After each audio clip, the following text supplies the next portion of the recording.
열왕기상 7장 23절부터 51절까지 말씀입니다. 또 바다를 부어 만들었으니 그 직경이 10규빗이요. 그 모양이 둥글며 그 높이는 5규빗이요. 주위는 30규빗 줄을 두를 만하며 그 가장자리 아래에는 돌아가며 박이 있는데 매 규빗에 10개씩 있어서 바다 주위에 둘렸으니 그 박은 바다를 부어 만들 때에 2줄로 부어 만들었으며 그 바다를 소 12마리가 바쳤으니 셋은 북쪽을 향하였고 셋은 서쪽을 향하였고 셋은 남쪽을 향하였고 셋은 동쪽을 향하였으며 바다를 그 위에 놓았고 소의 뒤는 다 안으로 두었으며 바다의 두께는 한 손 너비만 하고 그것에 가는 백합화의 양식으로 잔가와 같이 만들었으니 그 바다에는 2000밭을 담겠더라. 또 노스로 받침수레 열을 만들었으니 매 받침수레의 길이가 4규빗이요 너비가 4규빗이요 높이가 3규빗이라. 그 받침수레의 구조는 이러하니 사면 옆 가장자리 가운데에는 판이 있고 가장자리 가운데 판에는 사자와 소와 그룹들이 있고 또 가장자리 위에는 놓는 자리가 있고 사자와 소 아래에는 화환 모양이 있으며 그 받침 수레에 각각 4 놋바퀴와 노축이 있고 받침 수레의 4발 밑에는 어깨 같은 것이 있으며 그 어깨 같은 것은 물두멍 아래쪽에 부어 만들었고 화환은 각각 그 옆에 있으며 그 받침 수레 위로 들이켜 높이가 1규빗 되게 내민 것이 있고 그 면은 직경 1규빗반 되게 반원형으로 우묵하며 그 나머지 면에는 아로 새긴 것이 있으며 그 내민 판들은 네모지고 둥글지 아니하며 4바퀴는 옆판 밑에 있고 바퀴 축은 받침 수레에 연결되었는데 바퀴의 높이는 각각 1규빗반이며 4바퀴는 옆판 밑에 있고 바퀴 축은 받침 수레에 연결되었는데 바퀴의 높이는 각각 1규빗반이며 그 바퀴의 구조는 병거 바퀴의 구조 같은데 그 축과 태와 살과 통이 다 부어 만든 것이며 받침수레 4 모퉁이에 어깨 같은 건 4이 있는데 그 어깨는 받침수레와 연결되었고 받침수레 위에 둥근 테두리가 있는데 높이가 1규빗이요 또 받침수레 위에 버팀대와 옆판들이 받침수레와 연결되었고 버팀대 판과 옆판에는 각각 빈 곳을 따라 그룹들과 사자와 종려나무를 아로 새겼고 또 그 둘레에 화환 모양이 있더라. 이와 같이 받침수레 10개를 만들었는데 그 부어 만든 법과 크기와 양식을 다 동일하게 만들었더라. 또 물두멍 10개를 노스로 만들었는데 물두멍마다 각각 40밭을 담게 하였으며 매 물두멍의 직경은 4규빗이라 10받침 수레 위에 각각 물두멍이 하나씩이더라. 그 받침 수레 5은 성전 오른쪽에 두었고 5은 성전 왼쪽에 두었고 성전 오른쪽 동남쪽에는 그 바다를 두었더라. 히람이 또 물두멍과 부삽과 대접들을 만들었더라.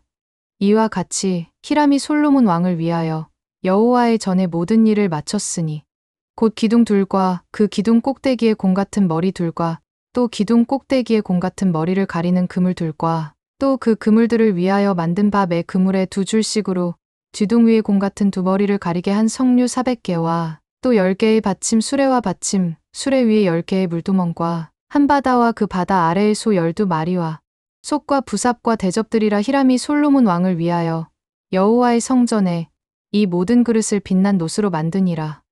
왕이 요단 평지에서 숫꽃과 사르단 사이에 차진 흙에 그것들을 부어내었더라. 기구가 심히 많음으로 솔로몬이 다 달아보지 아니하고 두었으니 그 놋 무게를 능히 측량할 수 없었더라. 솔로몬이 또 여호와의 성전의 모든 기구를 만들었으니 곧 금 단과 진설병의 금상과 내소 앞에 좌우로 5씩 둘 정금 등잔대며 또 금꽃과 등잔과 불집게며 또 정금 대접과 불집게와 주발과 숟가락과 불을 옮기는 그릇이며 또 내소 곧 지성소 문의 금 돌적이와 성전 곧 외소 문의 금 돌적이더라. 솔로몬 왕이 여호와의 성전을 위하여 만드는 모든 일을 마친지라. 이에 솔로몬이 그의 아버지 다윗이 드린 물건 곧 은과 금과 기구들을 가져다가 여호와의 성전 곳간에 두었더라. 예, 오늘 본문은 상당히 길죠. 오늘 집에 가기는 다 틀렸다. 이제 솔로몬이 성전을 완공을 하고 필요한 이제 기구들을 다 만들게 됩니다. 그래서 우리가 앞에서 이미 살펴봤던 대로 놋 기술자 두로에 히람을 데려다가 만들게 되죠. 그리고 또 마지막에 보면 금으로 성전에서 쓰이게 되는 이제 그런 역사를 보게 됩니다. 놋 기구로는 히람이 만드는 놋 기구로는 바닥이죠. 물두멍, 그 받침 10개, 부삽, 대접, 솥 이렇게 27절부터 45절까지 쭉 나열하고 있습니다. 그리고 오늘 본문에 보면 46절, 47절에 보면 이 놋기구들을 만드는데 요단 평지에서 숫꽃과 사르단 사이에 찰흙으로 틀을 만들어서 부어내게 했습니다. 그리고 이제 그때쯤 가게 되면 성소에서 사용될 기구들은 전부 금으로 만들었습니다. 그 향단, 진설병 상, 등대 열, 그에 딸린 꽃과 등잔, 불집게, 대접, 심지 자르는 가위, 주발, 숟가락, 불 옮기는 그릇, 내의 소문에 돌적이까지 이렇게 금으로 만들게 됩니다. 이렇게 그 만든 그 기구들은 51절에 보면 이 여호와의 전 곳간에 보관했다 이렇게 보면 됩니다. 그래서 성전에 필요한 이제 기구들을 다 만들고 또 앞으로 이제 그 성전을 운영하다 보면 여러 가지 또 그 필요한 재료들이 있잖아요. 그 보조 재료들까지 이렇게 마련해 놓는 모습을 보여주고 있습니다.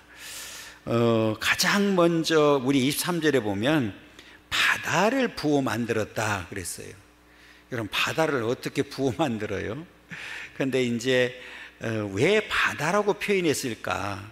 이게 그 중요한 숙제인데 그 크기가 굉장히 커요. 23절부터 26절까지 보면 그 크기와 용량을 언급하고 있는데 지금의 도량형으로 보면 직경이 4.6m, 4.56m, 둘레가 13.69m, 높이가 2.28m에 달하는 이 규모입니다. 그래서 약 물을 45,420리터 정도를 담을 수 있다고 그래요. 그래서 어마어마하게 크잖아요, 지금. 그래서 이제 바다라고 표현했다 이렇게 보면 됩니다. 그러면 이 기구는 뭐 하는 데 쓰느냐? 이제 쉽게 말하면 그 정결 의식, 그러니까 자신의 죄를 씻는, 그냥 누구나 하나님 앞에 서야 하게 되면, 서려고 하면 반드시 자신의 죄를 씻어야만 되죠. 씻어야만 되기 때문에 문제는 타락한 인간으로서는 스스로 죄를 씻을 수가 있습니까? 없습니까? 없죠. 여기에 이제 문제가 있는데, 그래서 이 놋바다는 결국 우리의 죄를 씻어 주시는 유일한 분 예수 그리스도를 상징한다 이렇게 표현을 합니다. 이 놋바다는 누구를 상징한다고요? 우리의 죄를 씻어 주시는 예수 그리스도를 상징한다 이렇게 표현하고 있는데, 바다로 불린 이유는 앞에 말씀드렸던 대로 크기가 이제 크기 때문에 그렇게 불렸고요. 이렇게 그 결국은 이 말씀을 통해서, 이 놋바다를 통해서 물이 그 바다처럼 많은 이 이제 사실을 우리에게 보여주고 있잖아요. 그러니까 하나님의 구속의 은혜는 바다처럼 흘러 넘친다 하는 의미를 가지고 있습니다. 다시 말하면 하나님의 구속의 은혜는 부족함이 없다 그 얘기예요. 그래서 하나님의 이 은혜로 구속받지 못할 사람은 아무도 없다 하는 의미를 가지고 있다 이렇게 보면 됩니다. 그래서 오늘 이 속죄의 은혜는 다시 말하면 제한이 없다 이렇게 표현할 수가 있고요. 문제는 이렇게 속죄의 은혜가 제한이 없고 무궁하다 할지라도 그 속죄의 은혜에 참여하지 못하는 사람은 아무 의미가 없는 거죠. 그래서 반드시 우리는 그 속죄의 은혜에 이렇게 참여하는 자들이 돼야 된다 하는 사실을 보여주고 있습니다. 그러면서 이 속죄의 그 은혜, 이 놋바다를 보면 특별히 그 25절에 보면 이렇게 이야기합니다. 소 12마리가 바쳤다 그랬어요. 셋씩 동서남북을 향하고 있습니다. 그리고 그 뒤에 보면 이 받침대를 만들었는데 소 12마리가 바치고 있다, 이렇게 설명을 하고 있죠. 앞에 말씀드렸던 대로 놋바다는 죄를 씻는 그리스도의 속죄 사역을 상징한다고 이렇게 말씀을 드렸습니다. 그리고 놋바다의 12마리의 소가 바치고 있다, 이렇게 말씀을 드렸는데, 소는 희생과 헌신과 순종과 충성을 의미하는 동물입니다. 그래서 이 소가 3마리씩 몇 마리입니까? 그러면 12마리잖아요. 12마리. 그래서 이 12라고 하는 숫자는 우리가 잘 아는 대로 구약의 12지파, 신약의 12사도, 그죠? 이제 제자들이 있죠.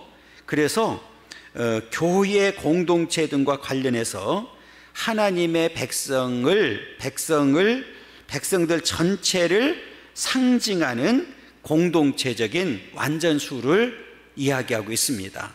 그래서 이 12은 앞에 말씀드렸던 대로 구약의 12 뭐라고 그랬어요? 지파, 또 신약에는 12사도 제자, 이렇게 이야기를 하죠. 그래서 이 3마리씩 동서남북을 향하고 있습니다. 결국 이 말은 우리 하나님의 백성들이 이 소와 같이 뭐가 있어야 된다는 거예요. 오늘 섬김과 순종, 헌신을 통해서 그리스도의 속죄의 사역이 온 땅에 전해져야 된다는 사실을 보여주고 있습니다.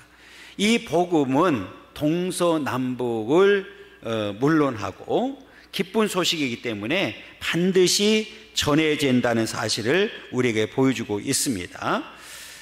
오늘 우리가 이렇게 복음은, 기쁜 소식은 우리 이제 믿음의 사람들이 소와 같이 헌신과 순종과 충성이 있을 때 이제 전해질 수 있다 하는 사실을 우리에게 보여주고 있습니다. 특별히 우리가 이 복음을 전할 때 중요한 사실은 오늘 오전에도 말씀드렸지만 바울과 같은 자세가 필요하죠. 그래서 철저하게 자신을 낮추고 종의 신분을 망각하지 아니할 때, 그래서 바울은 어디선지 자기를 소개할 때 예수 그리스도의 종이라고 이렇게 표현을 합니다. 나는 예수 그리스도의 종이다. 그러니까 바울이 끝까지 그 사명을 감당할 수 있었던 중요한 이유 중에 하나는 여기에 있는 거예요. 그 사명이 무엇인지를 알았고 자기의 신분을 망각하지 않았기 때문에 끝까지 그 복음 사역을 잘 감당할 수가 있었다, 이렇게 볼 수 있습니다. 어느 분이 요 대목에서 이렇게 표현을 했더라고요. 오늘날 많은 성도들 가운데 이 소와 같이 얼굴을 밖으로 향하는 게 아니라 안으로 향하고 꼬리를 밖으로 내미는 성도들이 너무 많다. 그게 무슨 의미일까요? 그러니까 이 복음을 드러내야 되는데 드러내지 못하는, 전도하지 못하는 이 헌신과 섬김과 충성을 하지 못하는 자들이 너무 많다. 이제 이걸 표현하고 싶었던 거죠. 여러분, 그러면 우리는 좀 생각해 볼 필요가 있죠. 나는 지금 소처럼 밖으로 동서남북을 향해서 있는지, 아니면 내 얼굴은 항상 안을 향하고 있는지 한번 돌아봐야 된다는 거죠.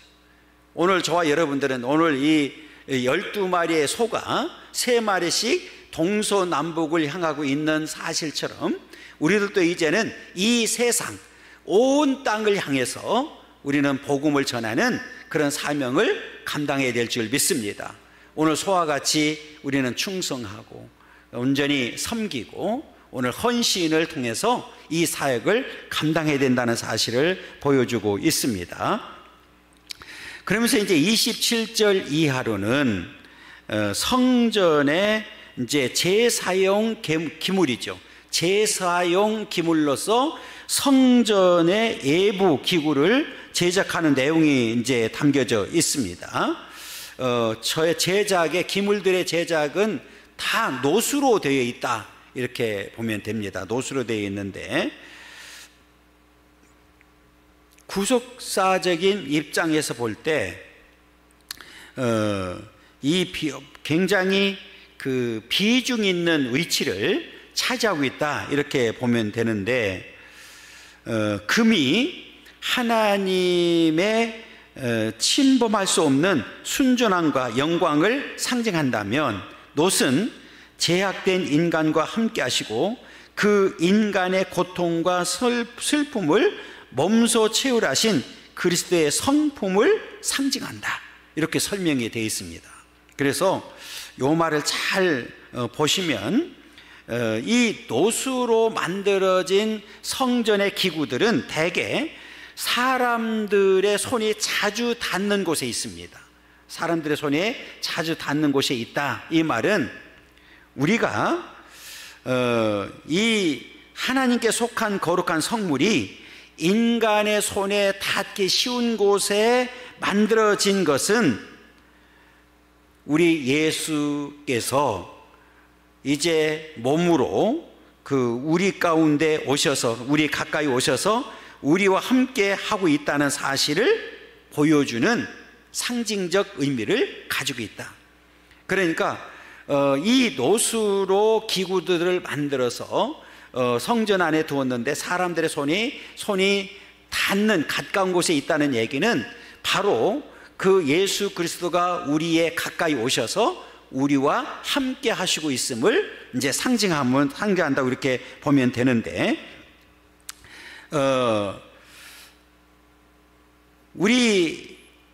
우리의 그 이제 신앙 가운데 그 중요한 부분 중에 하나가 구속사에서 보면 우리 예수님의 성육신 사건이죠. 우리 예수님이 인간의 몸을 입고 이 땅에 오셔서 우리가 체휼이라고 하는 말을 쓰게 되는데, 그 모든 고난을 다 감당하셨기 때문에 이제 그 예수를 통해서 우리가 구원을 받게 되었고 예수님과 늘 가까이 하는 삶을 살도록 만들어 주셨다. 이제 그래서 이제 구속사적인 입장에서 보면 이 성육신 사건은 우리에게 큰 은혜다, 이렇게 보면 됩니다. 만약에 우리가 그 예수님이 이 땅에 오시지 않았다고 하면 저와 여러분들은 여전히 죄 가운데 있을 수밖에 없지요. 그렇기 때문에 오늘 우리가 이렇게 예수님이 인간의 몸을 입고 이 땅에 오신 예수 그리스도를 우리가 이렇게 믿게 되어서 구속함을 받게 되었기 때문에 그 자체가 성육신 사건이 큰 은혜다, 이렇게 보면 됩니다. 그 다음에 이제 27절부터 39절까지의 내용을 보면 성전 뜰 좌우편에 놓인 10개의 물두멍과 그 받침이 이제 그 설명을 하고 있습니다. 그 다음에 물두멍의 용도와 그의 받침에 새겨진 4가지 문양에 주목하여 볼 필요가 있습니다. 이것은 무슨 어떤 영적 교훈을 우리에게 하고 있는지가 이제 중요한데, 물두멍 받침에 새겨진 문양은 보니까 사자와 소, 구룹과 화환이 있다고 기록되어 있습니다. 가장 먼저 이 각각은 뭐를 말하냐면 우리 하나님 앞에 살아가는 성도들은 담대함과 충성됨과 신령함과 아름다움을 상징해 준다, 이렇게 보면 됩니다. 그래서 이 성전에 들어서는 사람은 이 물두멍에서 희생 제사에 사용될 제물을 반드시 깨끗이 씻어야만 했습니다. 그런데 이 물두멍은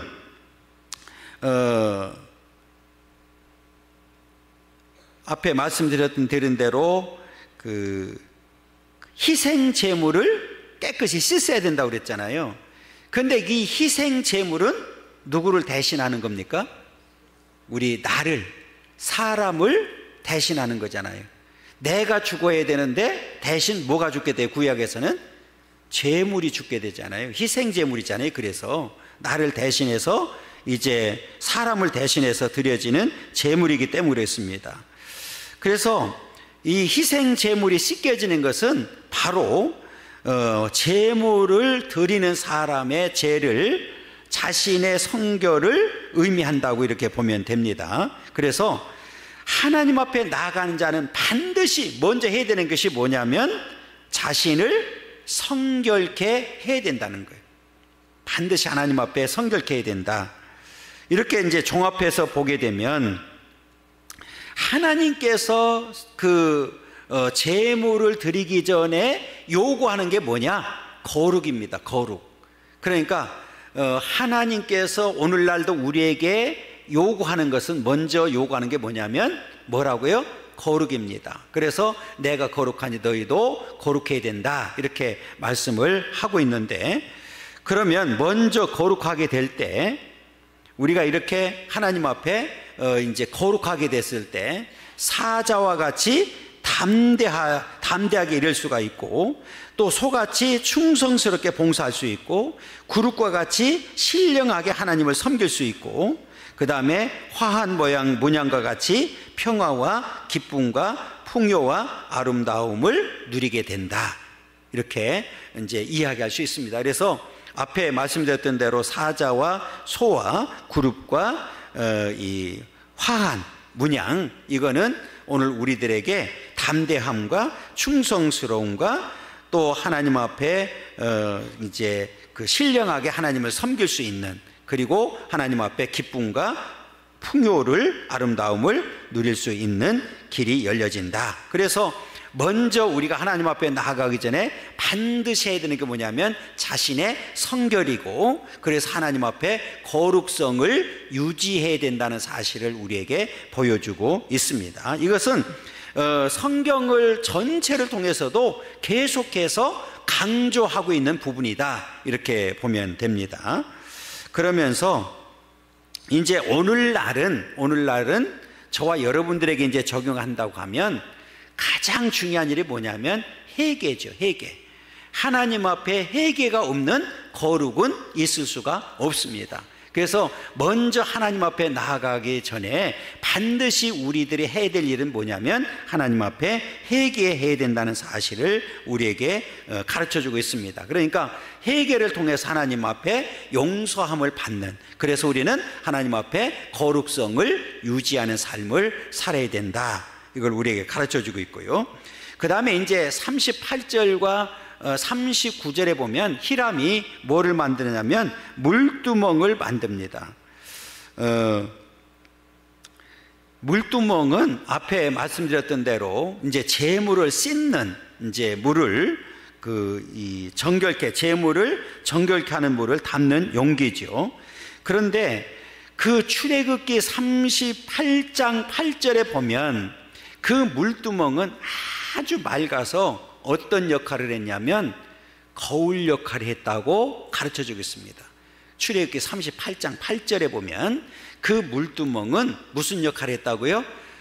이제 제물을 씻는 역할도 했지만 이 우리의 그 제사장과 레위인들이 그 물두멍을 통해서 자신을 볼 수 있도록 만든 역할을 했단 말이에요. 그래서 거울 역할을 했다, 이렇게 이제 말씀을 하고 있습니다. 그러면 성전에서 일하는 사람들은 항상 뭐 해야 돼요? 자신을 점검해야 된다는 거지.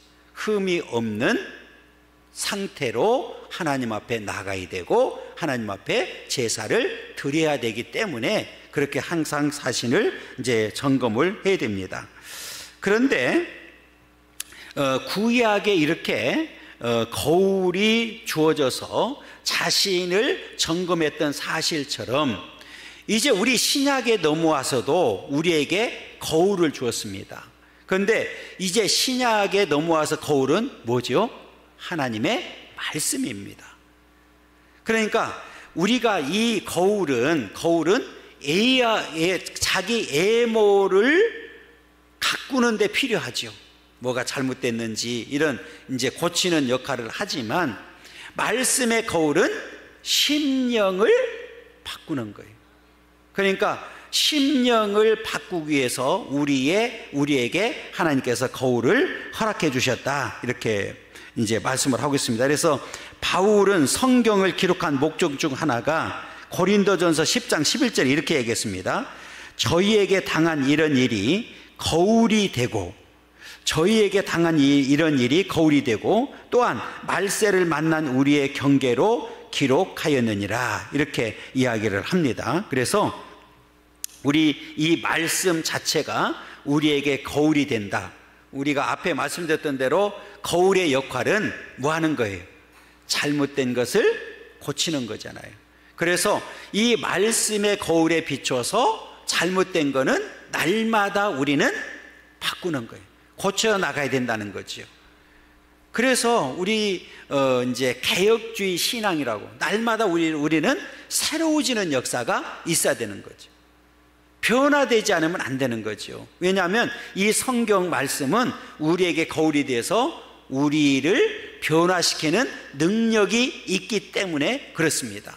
그러니까 이 말씀의 능력을 통하지 않고는 우리 인간은 누구든지 변화될 수 없다는 사실을 우리에게 보여주고 있는 거예요.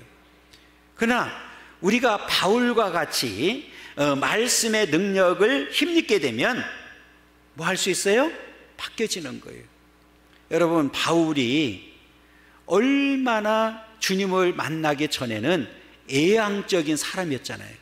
우리가 성경을 이렇게 보면 애향적인 성격이었기 때문에 아주 이제 조금 뭐라고 할까요? 애향적으로 비춰지는 게 폭력적이었고, 그래서 다른 사람들을 굉장히 힘들게 했던. 그런데 이 주님을 만나고 난 다음에 성격이 가만히 분석해 보면 내향적인 사람으로 바뀌어요. 그래서 눈물도 많고, 그 다음에 늘 하나님과의 영적 교통을 통해서 늘 기뻐하고 감사하고, 그래서 애향적인 모습보다는, 물론 이 복음을 위해서는 그 애향적인 영향이 없었다고 볼 수는 없죠. 굉장히 활발하게 복음을 전하면서도 이 사람이 완전히 예수님 때문에 바뀌어지는 역사를 보게 됩니다. 그러니까, 그리고 또 하나는 예수님을 만나기 전에는 중심이 자기 중심적이었거든요. 그러니까 오직 자기의 중심으로, 자기 중심적으로 모든 게 움직였는데, 주님을 만나고 난 다음에는 완전히 바뀌어져서 중심이 누가 됐어요? 예수가 됐단 말이에요. 그러니까 그 영향이 뭐냐? 오직 말씀을 통해서 바뀌어진 거예요. 그러니까 오늘 이 말씀은 우리의 거울이 되어서 우리를 고치는 것뿐만 아니라 우리에게 능력이 되고 힘이 되고 우리의 역사를 이루는 아주 중요한 거울이다, 이렇게 보면 됩니다. 그래서 이제 우리가 이 말씀을 읽고 해야 되는 이유도 바로 여기 있는 거예요. 우리 날마다 읽고 들어야 되는 이유는 이 거울을 통해서 우리를 뭐 해야 돼요? 비춰봐야 되고, 그리고 잘못된 거는 고쳐야 되기 때문에 그렇습니다. 그래서 오늘 저와 여러분들이 부지런히 읽고 듣고, 그래서 고치고, 그래서 오늘 말씀처럼 지키고, 그래서 우리는 복을 받는 그런 삶을 살아야 될 줄 믿습니다. 그러면서 이제 48절부터 50절 사이의 말씀을 보면 성전의 내부에 이제 그 금 기구들을 만들게 됩니다. 그래서 모든 기구들을 보면 뭘로 만들었냐면 금으로 만들었어요. 금으로 만드는 거 보니까 분향단, 또 진설병을 담는 금상, 등대에서부터 문과 문설주를 연결하는 돌적이에 이르기까지 모든 기구들은 완벽하게 금으로 만들었습니다. 여기서 이제 중요한 사실은 만약에 솔로몬이 자기의 영광을 위해서 했다고 하면 여러분 안 보이는 데는 돌로 만들어도 되고 노수로 만들어도 되잖아요. 여러분 돌적이 같은 경우는 누가 보지도 않잖아요. 그런데 그곳까지 온전히 금으로 만들었다는 얘기는 자기의 영광보다는 하나님의 영광을 드러내기 위함이다, 이렇게 보면 되거든요. 그러니까 솔로몬이 이렇게 자신보다는 누구의 영광을 드러내고 있어요? 하나님의 영광을 드러내고 있다, 이렇게 이해하면 되겠습니다. 그러면서 이렇게 기구들을 만들어서 이제 보관을 하는데 곳간에 보관했다, 이렇게 이야기를 하거든요. 나머지는 그러면 이제 성전을 완공을 하고 그 다음에 놋기구와 금기구를 만들어서 다 배치를 했습니다. 나머지는 곳간에 두었다는 얘기는 오늘 뭐예요? 앞에 이제 서론에 말씀드렸던 대로 우리가 이렇게 지나다 보면 수리도 해야 되고 여러 또 고쳐야 되는 부분도 있잖아요. 그러니까 이 솔로몬은 오늘 본문을 잘 보면 우리가 예비된 재료까지 다 준비했다, 이렇게 보면 돼요. 그러니까 솔로몬이 얼마나 철저해는 성전을 건축하고 기구를 만드는 데 있어서 얼마나 철저했는지를 우리에게 보여주고 있거든요. 그러니까 우리가 이게 교회도 이제 건축을 하고 이렇게 나면 필요한 게 있더라고요. 그게 뭐냐면 특히 바닥에 까는 게 뭐예요? 타일이 시간이 지나니까 똑같은 게 없어요. 그래서 처음에 조금 많이 이렇게 뭐 좀 남겨달라고 이렇게 해서 중간중간에 우리가 이제 수리한 적도 있었거든요. 그러니까 솔로몬이 그런 거예요. 지금 중간중간에 이제 지나면서 부족한 부분을 또 채우는 이제 그런 이 예비까지도 준비해 놓는, 이렇게 이제 철저하게 준비했던 역사를 이제 우리에게 가르쳐 주고 있습니다. 자, 그러면서 이제 마지막 51절에 가게 되면 두 왕이 등장하게 됩니다. 두 왕은 다른 사람이 아니라 누굽니까? 다윗과 솔로몬 왕입니다. 다윗과 솔로몬 왕이 등장하게 됩니다. 사실은 이스라엘 역사상 가장 부요한 왕들이었죠. 그러면 어떻게 그렇게 부유함을 누릴 수 있었을까? 우리가 다윗을 보면 항상 누구의 영광을 위해서? 하나님을 위해서 살았잖아요. 하나님의 영광을 위해서. 그러니까 지금 초창기에 이렇게 성전을 건축하고 하는 과정을 보면 솔로몬도 중심이 어디 있어요? 하나님께 있었어요. 그래서 그렇게 하나님을 향한 열린 마음과 믿음이 있었기 때문에 하나님께로부터 많은 축복을 받아 누릴 수가 있었다, 그 말이에요. 이제 물론 솔로몬이 나중에 이렇게 타락을 하게 되고 해서 이제 말년에 이제 비참해지는 이제 그런 과정도 있지만 어찌됐든지 다윗은 처음부터 끝까지 하나님께 영광을 돌려드렸고, 그래 하나님을 향한 그 믿음이 변함이 없었고 항상 열린 마음이었었고, 솔로몬도 초창기에는 굉장히 하나님의 영광을 위해서 그 믿음이 있었단 말이에요. 그리고 열린 마음을 가지고 있었어요. 그래서 우리가 그 이스라엘의 역사상 다윗과 솔로몬이 통치할 때 그 나라가 가장 부강했다. 그때가 가장 부강했다는 사실을 이제 우리에게 이제 자연스럽게 가르쳐 주고 있습니다.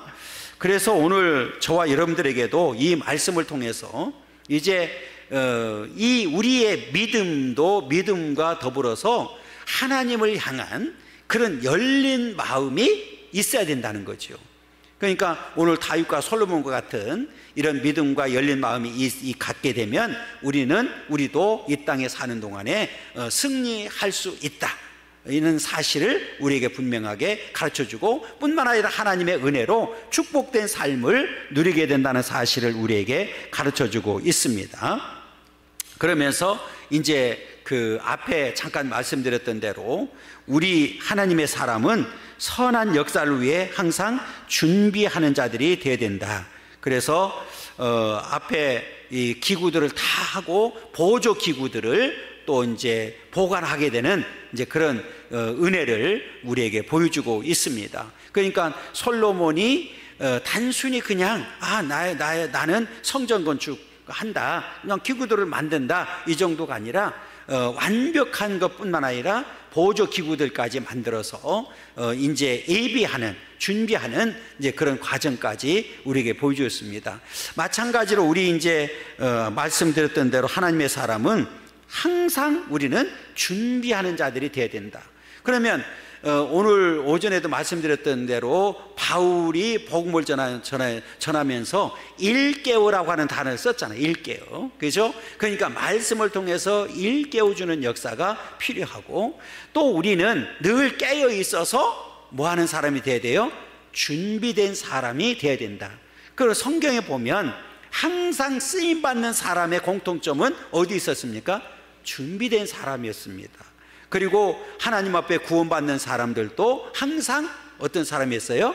우리가 열처녀 비유를 통해서도 준비된 사람들이 구원받는 역사를 보여주고 있습니다. 그렇기 때문에 오늘 우리는 늘 깨어서 하나님 앞에 어떤 자들이 되어야 된다고요?